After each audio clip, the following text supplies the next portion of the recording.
We are the Church of the Larger Fellowship, a Unitarian Universalist congregation with no geographical boundary, working toward creating a global spiritual community, rooted in profound love, which cultivates wonder, imagination, and the courage to act. Adapting to the COVID-19 pandemic has been difficult for many bricks and mortar congregations. Early on in the pandemic, we were in a unique position to assist many congregations with the transition. We hosted special episodes of The VUU, provided advice and counseling to religious professionals, and trained congregations for live streaming worship, all while providing robust online programming for our members. From worship to covenant groups, from classes to pastoral care, and from our monthly magazine to our letter writing ministry, we have found ways to build connection and community even through the screen. We have been a model for ministry on the margins, providing services for isolated Unitarian Universalists, becoming a spiritual lifeline for our members in prison, and investing in innovative ministry. We know better than anyone how deep and meaningful connections can be formed even from a distance. Unitarian Universalists have faced many challenges in these times, and we continue to persevere and to fight for justice and equity for all people, especially during moments of crisis. We are proud to be a leader in this faith movement, and we invite you to get involved in our ministry. We strive to be a place where anyone from anywhere can find spiritual refuge anytime they need it. Welcome to the Unitarian Universalist Church of the Larger Fellowship.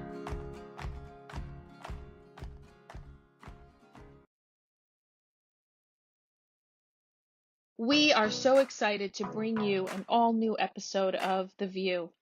The VUU is a weekly Unitarian Universalist talk show discussing important faith-based topics from an anti-racist, anti-oppressive, and multicultural perspective.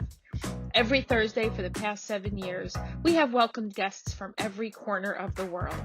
Our guests are writers, scholars, activists, and religious thought leaders who are shaping Unitarian Universalism and society for the 21st century and beyond. I hope today's show inspires you. Hope it builds your faith. Hope it gives you perspective to see the power of Unitarian Universalism at work in your life. Enjoy the message.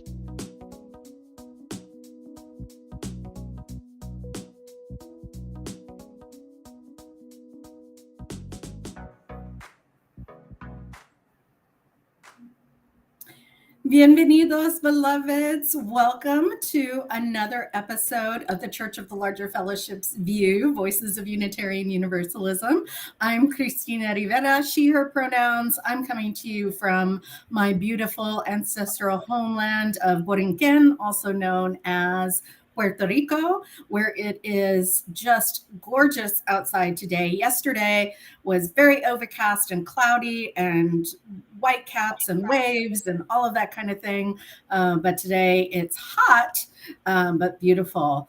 Aisha Hauser, how are you doing? Where are you from? Where are you doing? What's going on? I'm Aisha Hauser, she, her pronouns. And I'm in the land of the Coast Salish people, also known as Seattle, Washington, where while it is sunny, it is not warm. I don't think we're going to see warm until after January. June, we have I learned that word when I moved here. And it's been cold and rainy a couple of days, and cold, like 40s and 50s, because God forbid we have spring more than 2 days in a row here in Seattle. But when it is sunny, it's gorgeous. So that's where I am. Michael. Greetings, everyone. I hope you all can hear me.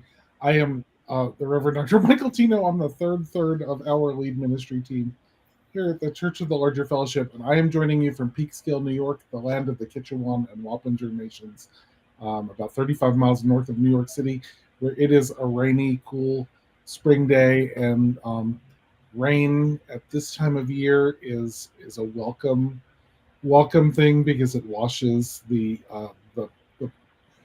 pollen out of the air and all of the trees are blooming, and they don't know those beautiful trees that they are trying to kill me as they bloom. They're just trying to bloom. So that's what's going on here. I am filling in for Lucretia Williams, our broadcast producer, today because she is at the Distillery Preaching Conference that is happening in Montclair, New Jersey, a Unitarian Universalist preaching conference being put on by Errol de los Santos, who is a seminarian and candidate for the ministry. And it's very exciting that that's happening, and we're very excited that Lucretia could be there. And I'm like also behind the scenes doing tech, so I'm going to do my best. And if you want like fancy things on the screen, like don't look for them today. Thank you, Michael. Lucretia will do those next week. Thank you, Michael. I grew up not far from Montclair. That is only about 10 minutes from where I was raised. So I've been to that congregation several times. Anyway, feeling a bit nostalgic for New Jersey. What's the inside of what's like the sanctuary look like? Is it like pews, or is it like chairs or stained glass? What's funny, I actually won't be able to remember whether or not it's pews and chairs, but here's what I will tell you. I have a chalice necklace that's silver that I get remarked upon all the time. That chalice necklace is based on the metal. It's huge. It's behind the chancel. That came from the Montclair, like that piece of jewelry came from the Montclair congregation. Michael, do you remember if it's pews or chairs? It is pews.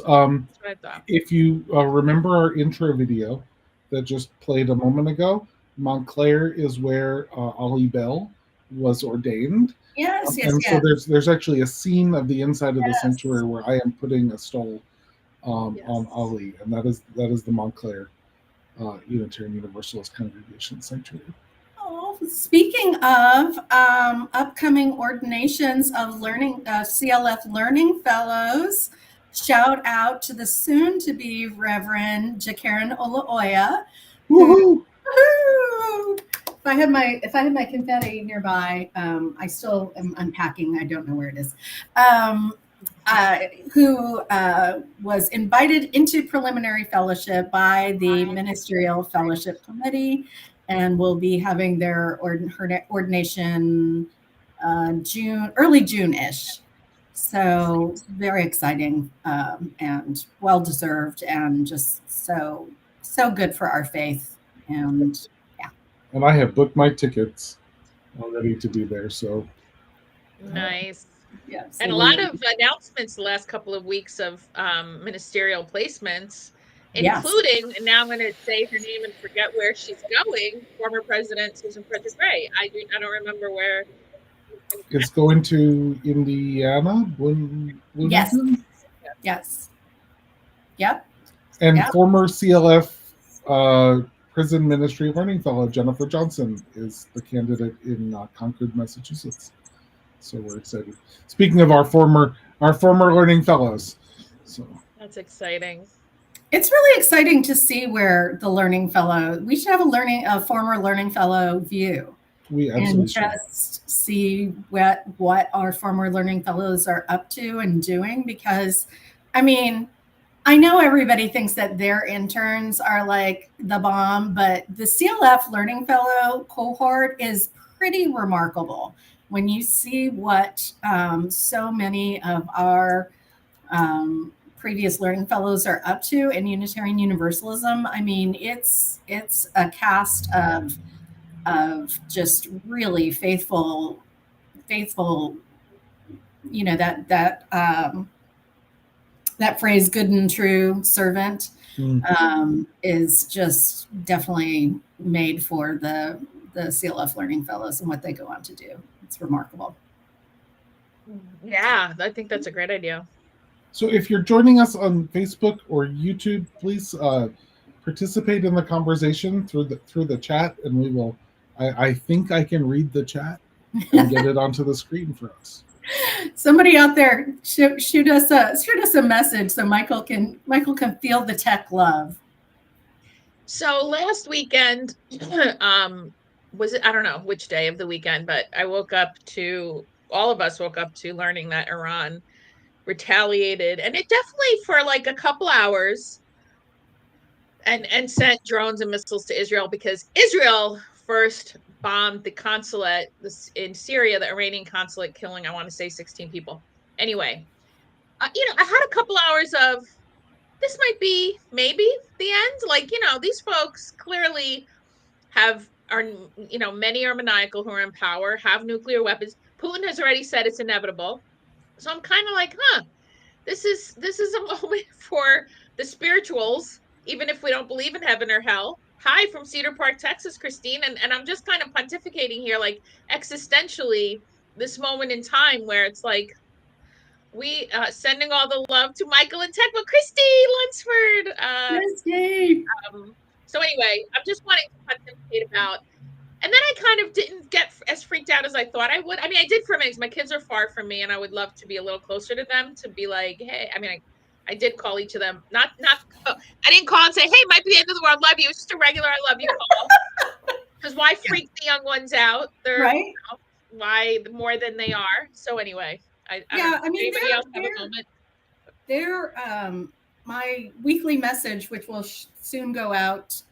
If you're listening to this, Ashley, yes, I approve the draft that you sent. If you're not, oh well. My weekly message that will soon go out from the CLF mentions the fact that our youth and young adults are crying out for us to pay attention. To pay attention to climate change, to pay attention to divestment, because they really want the world that we are leaving them, and they would really like us to do something about it now, rather than passing it on to the next generation the way it was passed on to us. And I say this as whatever generation you are. I'm a Gen X. And I want to take responsibility for what our generation has done, as well as try and help heal what the previous generations have done. We have reached a point, like a point of no return in many of these crises, right? Yeah. So like we're at a point in climate change. If we don't do drastic things right now, there might be no stopping. Like the ocean temperatures set a record, have set records every month for the last year and a half, right? Like if you look at the graph, it's like 2002, 2001, and then it's like 2003, 2004. 2024, right? It's like the last 18 months, ocean temperatures have set record high ocean temperatures. Coral reefs are bleaching in massive numbers. And, once the oceans start warming up, then the ice caps start melting. And, there are things that get put into place. So there's a decision point right now. But those who were in power have to do something, or there is no turning back. And similarly with the Middle East, if nuclear war breaks out between Israel and Iran, I don't think those two nations by themselves have enough nuclear warheads to affect the end of the world. But if they pull in Russia and the United States into their proxy war, we're cooked. Yep. And global thermonuclear war is pretty, there's no coming back from that. Yeah. Right? So of course people are screaming at the top of their lungs, do something now. Yep. Anyone who wants to inhabit a world in 10 years or 20 years has to be screaming. And it's not hyperbole. Like No. I've been living in Puerto Rico now for 4 years, going on 4 years. And I was out in the water day before yesterday, and the water temperatures here vary. The water was so hot, not warm. It was hot that I seriously had a moment of thinking, is this going to burn me? Like, that is how hot it was in the Shallows area. And And I've never had that like fleeting thought, passing through my mind of like, wow, if I stood in this area of water for just a couple of minutes, like what would happen? And this is the Caribbean Sea. This is not like a pond or a lake that doesn't have an outlet. I mean, this is moving water. This is not a captured water area. I was like, wow, we are in some serious deep shit. So yeah, let's be real. And Aisha, I 100% affirm your wanting to reach out to your kids and just say, hi, I love you. Yeah. It's and the thing that I was thinking as you both were talking with for the time that we had lockdown, it didn't even take that long for like the earth to start wanting to heal. Mm-hmm. And then as soon as we opened things up again, we stabbed the earth again and made it bad. Like it's like the earth wants to heal if we just would stop being shitty. Like I understand why it's all happening, but it does feel like it's all coming to a head, and it's all so connected. All of it. Settler colonialism, climate change, violent extractive capitalism, and a system that's simply and this, okay, before I go into a word salad, we can do things differently. We just have to want to. None of this is inevitable. Yes, we're past a point of no return. However, we still have some chance at something of it not being terrible. And it's all about the stories we tell ourselves. And you know what our government, the US government, is fucking completely on board with now? Banning TikTok. I'm sorry. We need to breathe, and the waters are getting hotter, but please, TikTok is the problem. Have we discussed this on The View yet, this TikTok thing? Because it's like, of course TikTok is the problem, because people are effectively organizing one another on it. Yes. I mean, like, let's just be really clear. Twitter was the problem, and then Facebook was the problem. And, the minute young people have a platform in which they can actually have the ability to affect change, then the powers that be are like, wait a second. And especially the minute that they have a way to affect change in ways that old people don't understand. I mean, like, I have a TikTok app on my phone, and I will watch TikToks. But let me tell you, like, the moment that I make a TikTok, that platform is past its. I make TikToks. I mean, not that many, but I actually have done a couple of lives with Reverend Arik from Leicester, UK, and we've had Unitarians across the pond. And here's the thing I didn't know until a few months ago when the TikTok ban, at least I started paying attention to it. I think the number is 70 million people in the United States have small businesses through TikTok.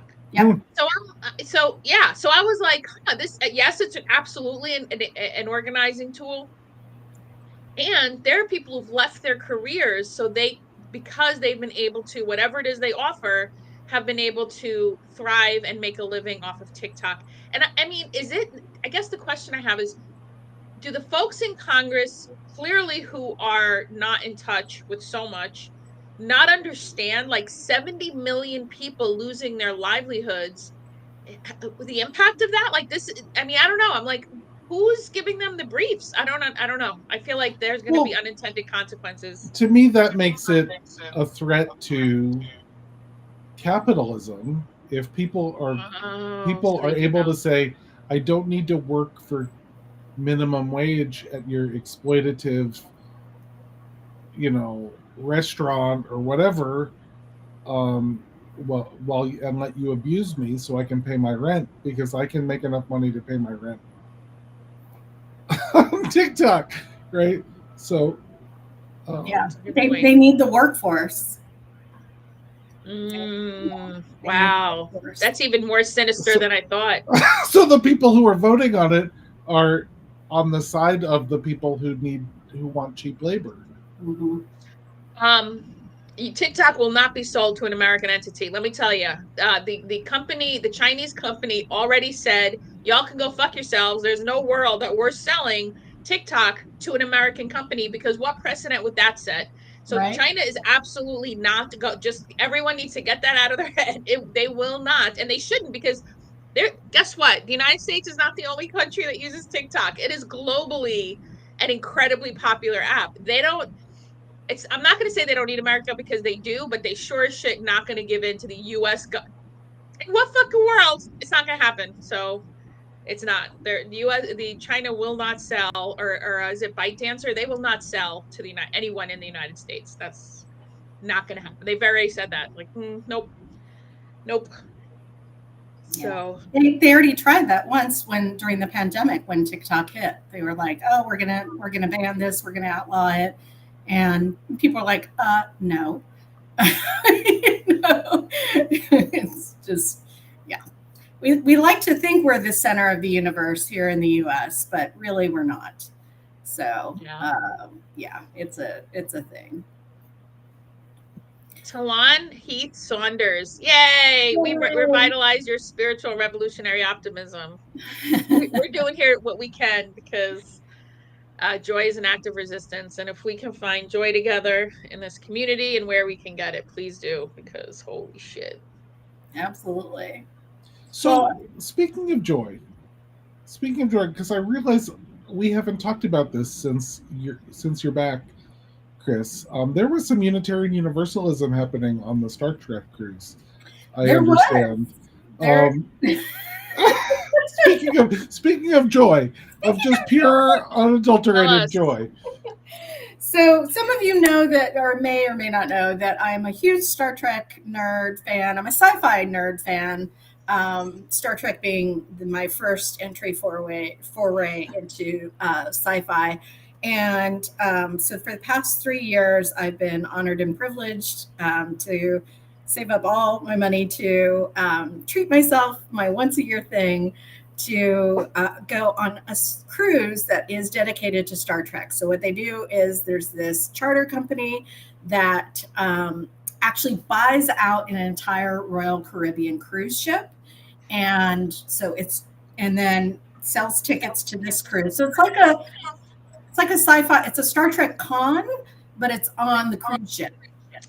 And they change out the names of all the restaurants, and they make the elevators like the elevator, the turbo lifts in the television show. It's so much fun. But what I found the first year that I was there is that there's a lot of Unitarian Universalists on this cruise. I had put a chalice on my cabin door, and several people, because everybody goes around looking at each other's doors, decorated doors, and several people were like, "You're you, hey!" And I was like, "Oh my God, you're kidding!" And so the second year I did a UU service, and while I chose the wrong time to do it, there were a lot of people that were very excited about it. And this year's cruise, even more so, I actually had dinner with some folks that are very interested in Unitarian Universalism, some people that are already UUs, and some people who would like to become UUs. And also made it possible for one of our former UUs of color to be able to come on the cruise because he is creating a new alternate Star Trek universe called Dark Trek, which is centered on a Star Trek universe that is centered by all people of color and primarily women. And if you want to check that out, the podcast is out there. Its third episode is out there. Speaking of future VUU episodes that we're going to have to have. Yes, we have to do that. But what I loved about the Star Trek cruise is that the values that are centered in Star Trek are so closely centered in Unitarian Universalist values. So the idea that there's this phrase that infinite diversity in infinite combinations is one of the phrases used in Star Trek, and I think that it was just a boat full of Unitarian Universalists who didn't know that they were Unitarian Universalists yet. Well, and that's just that's like the Star Trek way of saying pluralism. Exactly. Right? Like we have our word for it, and Star Trek has their word for it, but it means the same thing. And so just being able to talk to people out loud, I know sometimes we, as Unitarian Universalists, think that evangelism is somehow a bad thing, which I really don't understand, because if you think that this thing is so great for you, why would you not want everyone to have it? That's kind of the thing that I don't get. But I'll be in the hot tub and I'll be talking to people about the ways in which Star Trek and Unitarian Universalism kind of dovetail, or I'll be in the buffet line, or I'll be anywhere, and people are so interested in, they did not even know that religion or faith had a place for them, which really tells me that there are so many more Unitarian Universalists out there that just don't know that they are, and we have a responsibility to reach out to them. So Talon says, I'm a Trekkie too, but I like Star Wars as well, the old extended universe. Amen. I went and saw my first Star Wars movie at the movie theater outside under the stars, and it was like the Death Star was coming at me. It was so great. And Talon goes on and says, Star Trek is what made me consider an egalitarian worldview. It showed me interracial relationships and interspecies, even when I was growing up in a hyper-racist rural area and family. It showed me so much. Captain Catherine Janeway had her statue revealed in Bloomington, her fictitious birthplace, and it is so cool. Voyager and Deep Space Nine, DS9, are my favorites. Yes to all of that. And this next cruise coming up this next year is the celebration of Voyager, because it's I don't know, 20th anniversary. It's some big number. So they're getting the entire crew of Voyager to come on the show. But one of the things I wanted to say also was one of the most recent iterations of Star Trek is Discovery, and the main character of Discovery is played by a woman named Shaniqua Martin Green. And the thing I love about her when she is talking about her journey in this role and in her journey in acting is she always mentions her faith. Always. She always talks about how the presence of the holy is where she goes to when she has questions or when she's not sure, or how she centers her family, her husband, and her children. It's just so beautiful to see someone who is so grounded in who she is, partly because of her faith. And so yeah, if you ever want to see somebody from the Star Trek universe talk about their faith, just look up on YouTube some of her talks, and you'll I'm sure she'll bring it in, because she does every time. Well, you let me know when there's a Deep Space Nine cruise, because that's my favorite. Deep Space Nine was... Oh, they had one already? Oh. No, I think it's still coming up. I'll have to remember. Deep Space Nine is my show. I love, flip through the universe and encounter new people, but stay in one place and encounter new people, and have a planet with an actual religious system that you get to examine. I'm all into Bajoran religion. Yes. Yes. And one of the first ways in which we really saw trans identity brought into the Star Trek universe in a very different way. Now in Voyager, we actually see that in what we call a Terran way, but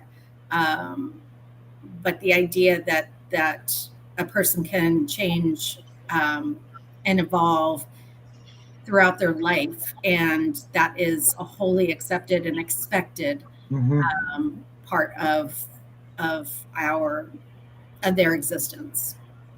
What I love about Star Trek is, since it's the beginning, it takes on stories that speak to social commentary, as opposed to Star Wars, as someone said to me, is basically keeping up with the Skywalkers.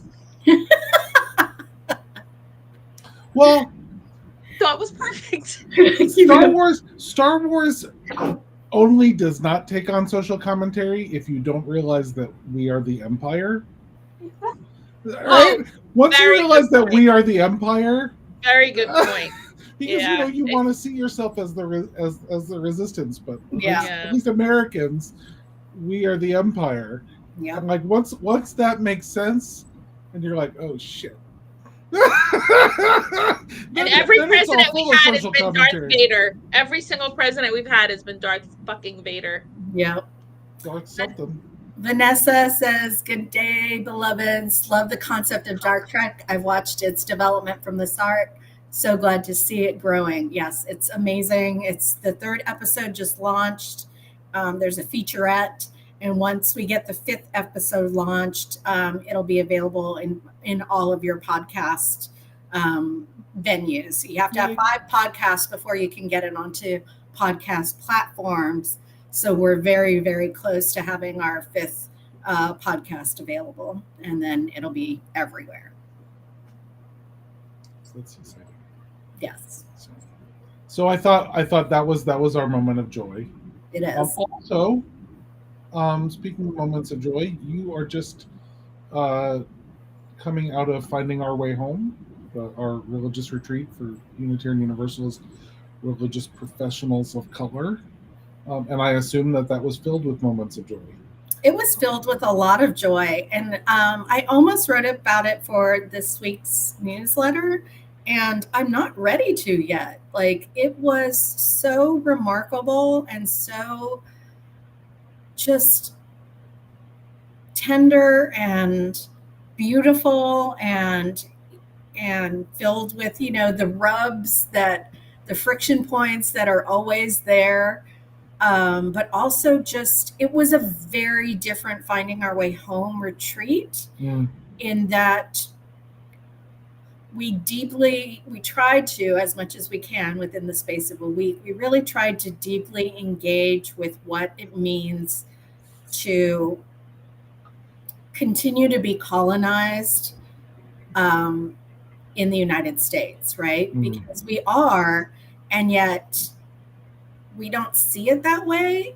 And I think coming to Puerto Rico, which is in fact still a colony, you can call it a territory, but it's a colony of the United States, it was easier for us to really examine what that feels like, because we were in a place that truly felt like home. Like, so many people were like, this place just feels like I'm home. Like, there's nothing, the absence of whiteness, and don't get me wrong, there's colorism here, but the absence of whiteness as the default was really felt.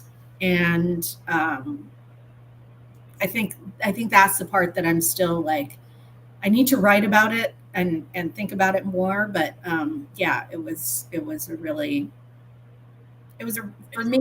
it was really powerful Finding Our Way Home.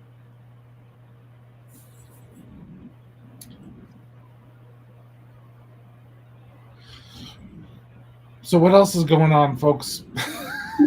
Well, I was going to say there's, we kind of touched on it a little bit at the beginning of the show, but search season is in Full high. swing.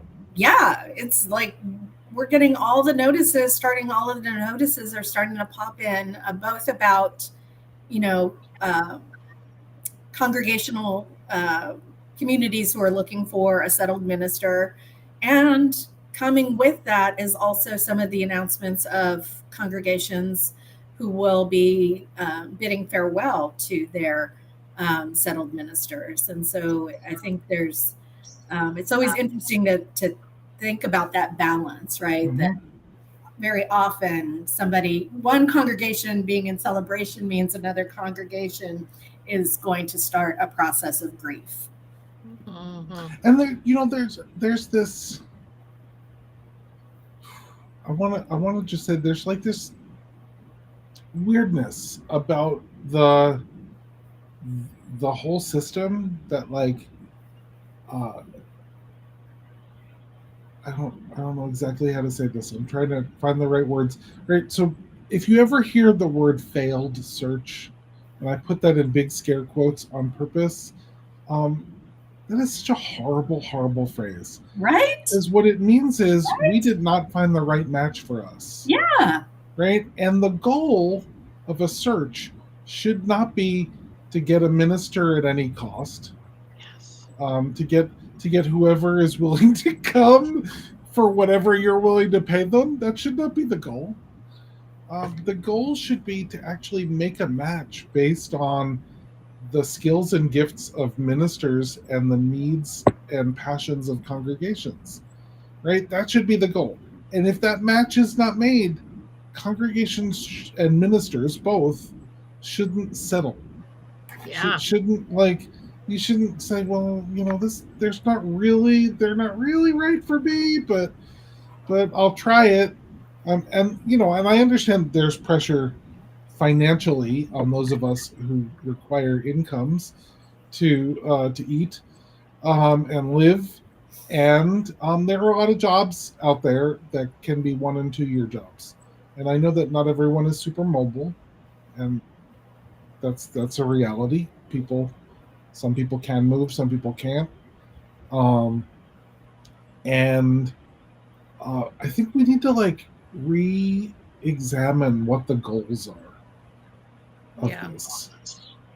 The first time I went into search, I remember very clearly the first time a congregation said to me, "Thank you for applying. We're not interested." Right? I just remember that very clearly. It was my first ministerial search, and it was the first time I said, and I said to the person who called me to tell me that, they called. They didn't ghost me, at least, which is like, they called. I said, "Can you tell me a little bit more about why?" And it became really clear that I was not the right minister for them. Like 3 words into their sentence, almost. And I'm like, "Oh, well, thank you for not being interested in me." I didn't say that. Those were not the words that came. Like, "Thank you for not being interested in me," because we would not have been a match. Right? But for them having the clarity to know that, right? It's a gift. It was a gift to them and a gift to you.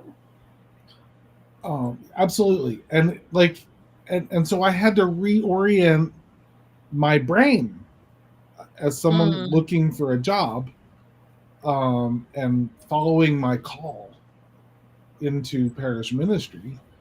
And I wound up with a congregation. Let me tell you, I don't know that I ever told the good people of Mount Kisco, New York this, and if you're watching this, I mean this as nothing but a compliment. They were the very last congregation that I clicked on in the search system, because you have to click, "Yes, I'm interested." They were the very last one that I just wasn't sure. I'm from this area, so there was this, do I really want to go back to the place that I'm from? And that's what what I had to figure out. Do I want to? asked my husband, who is a journalist, to try and find a job in New York City. Right, like we had to discuss those things. Right, so they were the very last congregation that I clicked on, and when I met them, I'm like, oh, like these are my people, and what they need, because they had needs, I'm pretty sure that I know how to give them. Right, Yeah. and we totally clicked in a way that didn't happen with other congregations, and I wound up serving them for 15 years. You know, I was there 15 years. I loved them, and I loved them when I left, which is the best way to leave. Right? Yeah. We weren't angry at one another. We weren't fighting over things. There wasn't petty nonsense that drove me away. I loved them when I left. But it was because like we took the time to actually understand what made us match to one another. So I want to tell you all out there, ministers and congregations, like it's worth it. It's worth it to like actually do the work of figuring out if this is the right place for you, if these are the right people for you.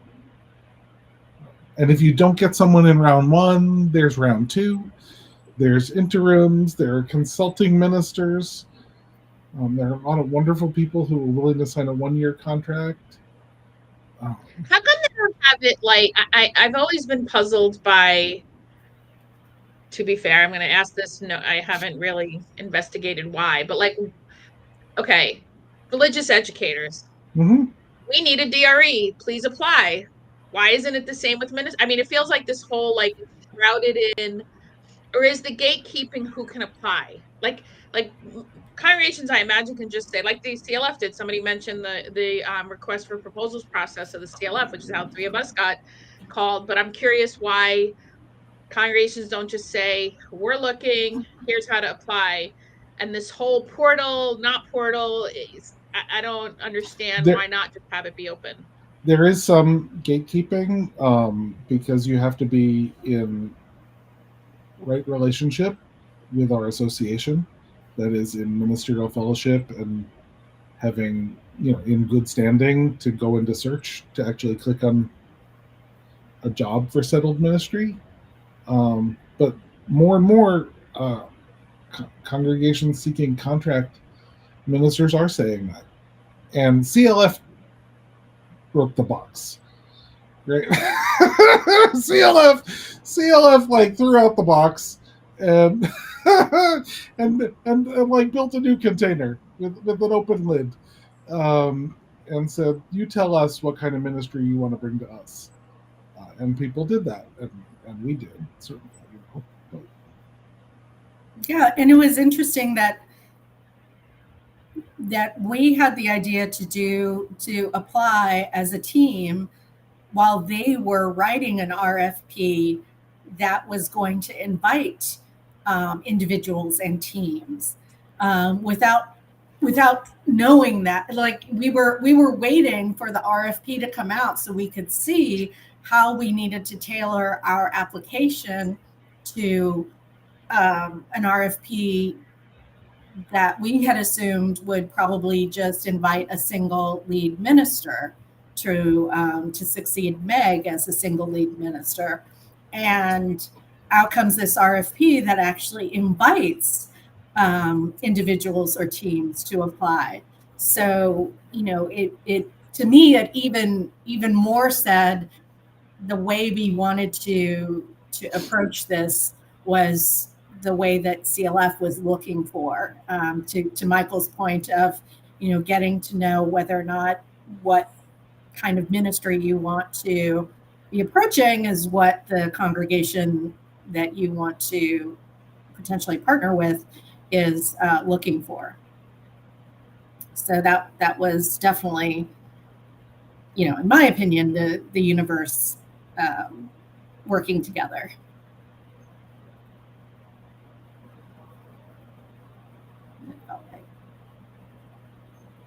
Yeah, it's an interesting process. I would appreciate the process a lot more if I think also if there was a little bit of gatekeeping on the congregational side, Yes. Is a congregation ready for a settled minister? Have they done whatever work, is necessary to support a settled minister? Have they had friction, with previous ministry? What is it time for them to look at, shared ministry? Like if there was a little bit more emphasis on not just if the ordained fellowshipped ministers were in right relationship, but also if the congregations were in right relationship. So I'm gonna jump in here because I'm always the minority in this conversation 100% of the time. Yes, and right. So the thing about that, and I when way back in the before times when Jean Pupke, may she rest in power and peace, Allison and Susan were running for president, one of the questions said to the three of them, and I don't know which venue because I went to many, was should there be a file on problematic congregations? And here's what this is strictly my opinion. The only person who answered that correctly, or at least in my opinion, was Jean, because she said no. And the reason she said no is what exactly is my kind of unease with labeling problem congregations. Not that there aren't any, that's not my point, but to her point, and I agree, since we have a system that credentials and affirms professionals, leaders, we're faith leaders. And I guess I'm also bringing in, I'm a social worker by training.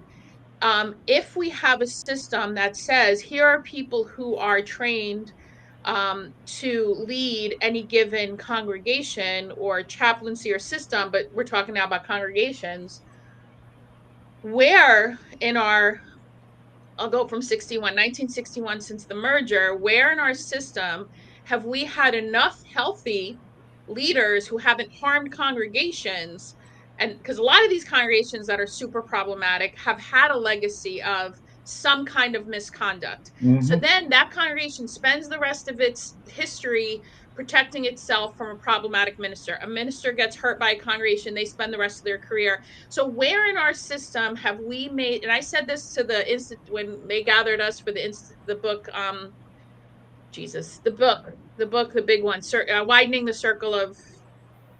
circle, right? I said this, I said, okay, so now we have people who are in essence lay people coming together in community. We don't have a creed. They're not coming together because they think Jesus is the light of the world, or because they think, they're not wanting promises about what happens after death. It is, we're trying to be in community. So it's already feels like a new experiment, new being less than 100 years. And so when we pathologize, and yes, it's not the congregation, I get it. It's where then in our system have we given those congregations leadership and modeling and moving through the challenges so they can learn to, I guess I feel like, I don't know, I say this as a faith leader, that faith leaders as a whole in our denomination have done enough to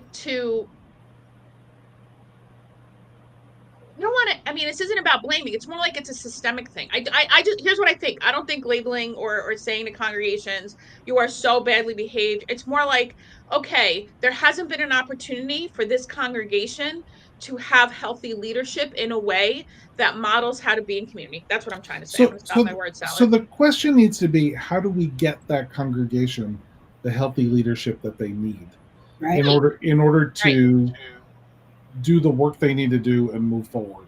Instead of saying they're a problem congregation, I'd rather that we say, how do we do this? Oh yeah. I would not want any congregation to be labeled, in the search processes, this is a problem congregation.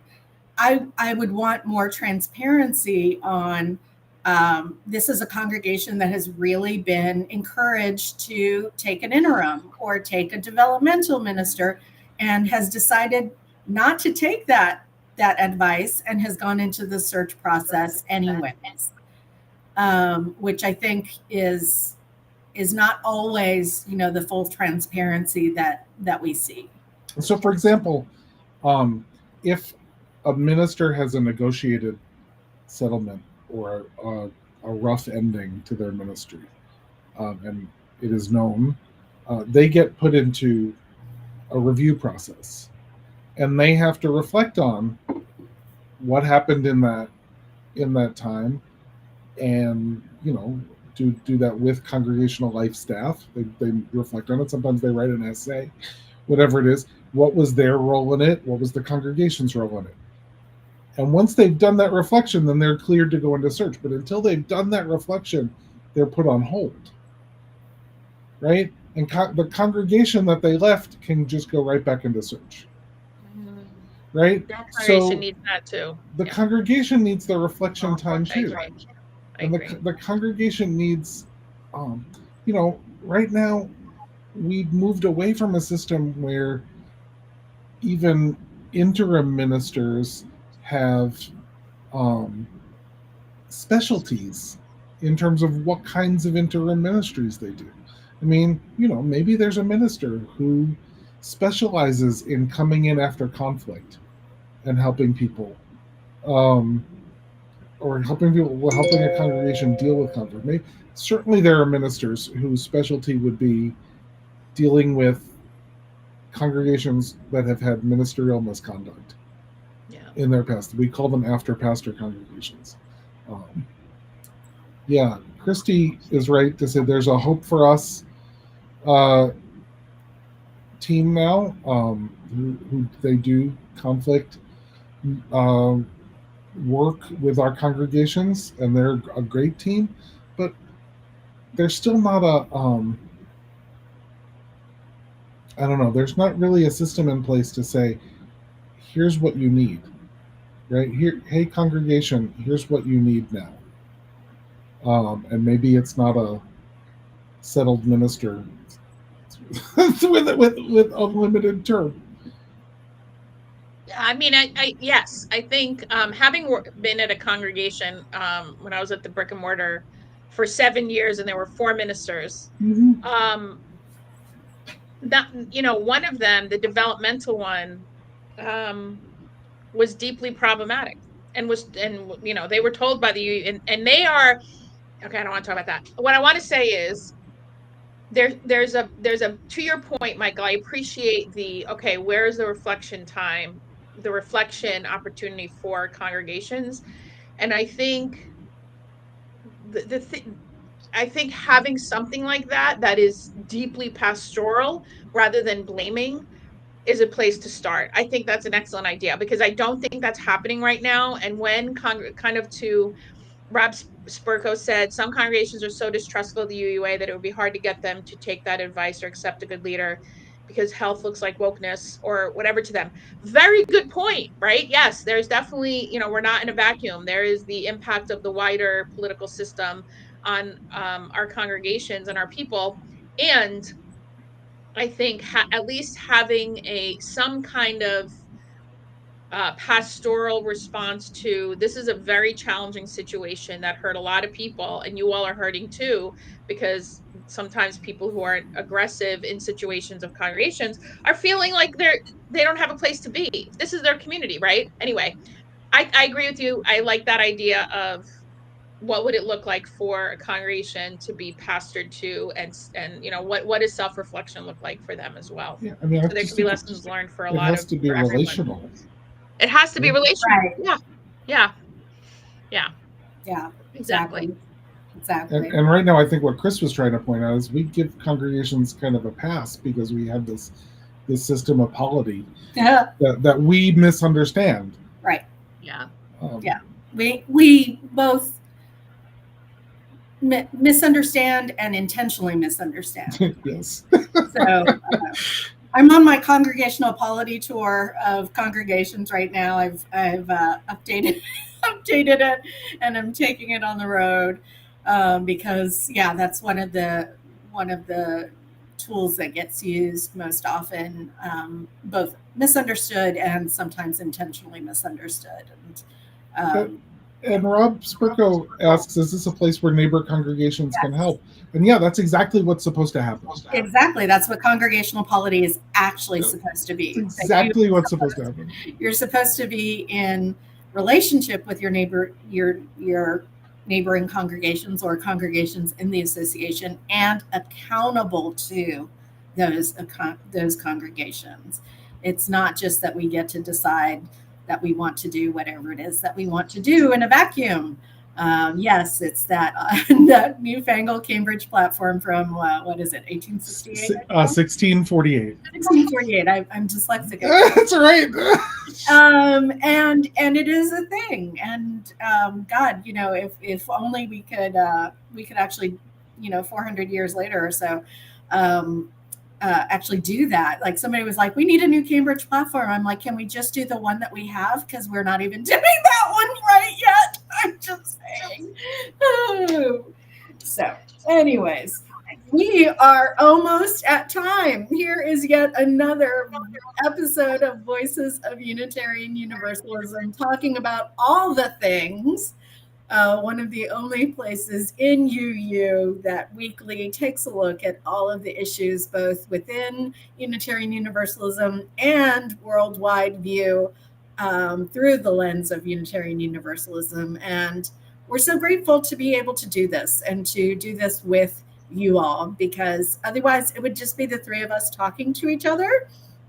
And we like each other and all. I was telling Michael, if I was going to be the only host today, which for a couple of minutes we were like, I'm not sure.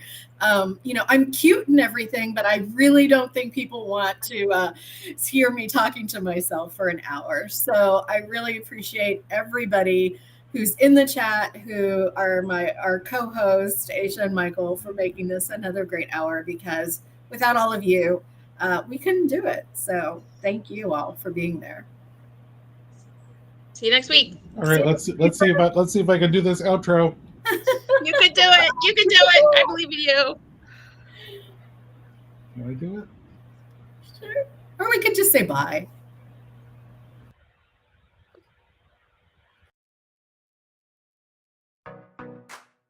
Thank you for joining us. Special thanks to those of you who give generously to this ministry. It is because of you that this ministry is possible. You can click the link in the description to give now, or visit clfuu.org/give for more information. We hope you will join us next week for another episode of The VUU.